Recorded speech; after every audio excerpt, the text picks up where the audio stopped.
ఇక BJP BRS పై TPCC general secretary Addanki Dayakar hot comment చేశారు. బీఆర్ఎస్ పార్టీని బీజేపీ మొదటి నుంచి కాపాడుతూ వస్తుందని అన్నారు. కాంగ్రెస్కు ఏ విధంగా నష్టం చేయాలని, ఎలా ఇరుకును పెట్టాలని రెండు పార్టీలు ఆలోచిస్తున్నాయని అన్నారు. కేసీఆర్ మీద కాంగ్రెస్ సిబిఐ కేసు పెడితే ఆ కేసును బీజేపీ కొట్టేసిందని అన్నారు. ఇక బీజేపీ బీఆర్ఎస్ మధ్య రహస్య ఒప్పందం ఉంటుందని అన్నారు. ఇక ఈ విధంగా ఎమ్మెల్సీ ఎన్నికల్లో కూడా ఒకరు తగ్గి ఒకరు పోటీ చేసి ఇద్దరు లబ్ధి పొందాలని చూస్తున్నారని వాపోయారు అద్దంకి దయాకర్. ను మొదటి నుండి కాపాడుకుంటూ వస్తున్న పరిస్థితి. గతంలో Congress party CBI case BRS నాయకుడు కేసీఆర్ గారి మీద పెట్టిన దాన్ని పూర్తిగా కొట్టేసింది. పిఎఫ్ సహారా కేసుకు సంబంధించి అది ఎవరికి తెలియకుండా చేసిన ప్రభుత్వం బీజేపీ ప్రభుత్వం.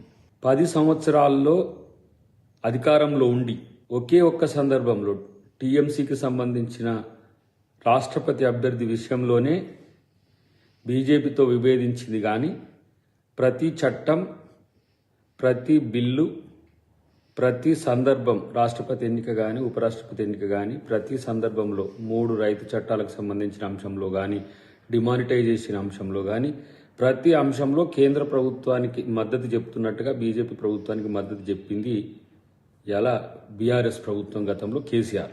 వాళ్ళ మధ్యన రాజకీయ రహస్య ఒప్పందము మొదటి నుంచి ఉంది. దానిలో భాగంగానే కాంగ్రెస్ పార్టీని నష్టం చేయాలనే ఉద్దేశంతో కాంగ్రెస్ ముక్త్ భారత్ కార్యక్రమానికి బీఆర్ఎస్ సహకరించింది. ఇది గతం. రాచకొండ కమిషనరేట్ పరిధిలో పోలీసులు అంతర్జాతీయ చైల్డ్